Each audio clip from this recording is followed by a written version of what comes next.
Une chatte battue à mort a perçu des dommages et intérêts pour préjudice animalier. C'est une affaire de cruauté envers un animal qui a été jugée au tribunal correctionnel de Lille. Et j'ai voulu vous en parler puisque c'est une première en France. Cela montre une évolution de notre législation, cela montre une évolution du comportement des petites gens et des petites dames.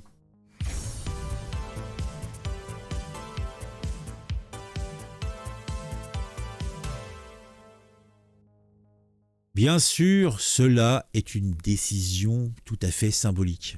En tout cas, le tribunal correctionnel de Lille a accordé 100 € de dommages et intérêts à Lana, une chatte d'environ 1 an, retrouvée morte dans une poubelle de Lille en juillet 2023. Le propriétaire de l'animal a admis l'avoir tué après que ce dernier ait griffé son enfant autiste. La chatte est morte à coups de poing et de latte de bois.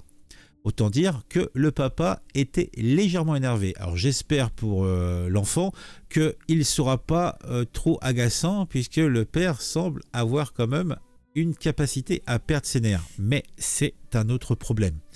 L'homme en tout cas a été condamné à 8 mois de prison avec sursis et interdiction de détenir un animal de compagnie, ce qui me semble être un minimum.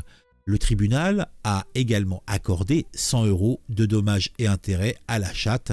C'est une première en France, comme le déclare Graziella Ladode, qui est une spécialiste avocate du droit des animaux.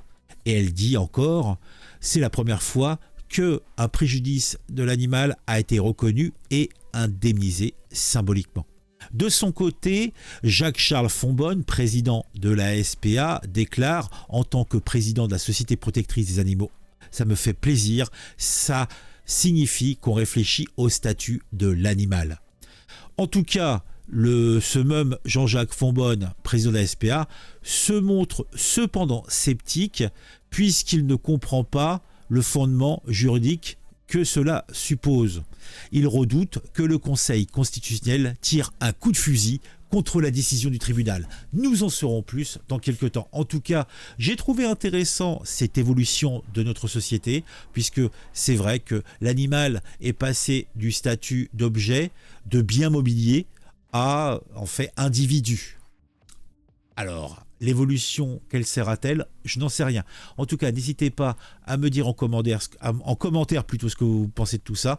On se retrouve très très vite pour une nouvelle vidéo sur un sujet qui va m'intéresser et qui, je l'espère, vous intéressera aussi.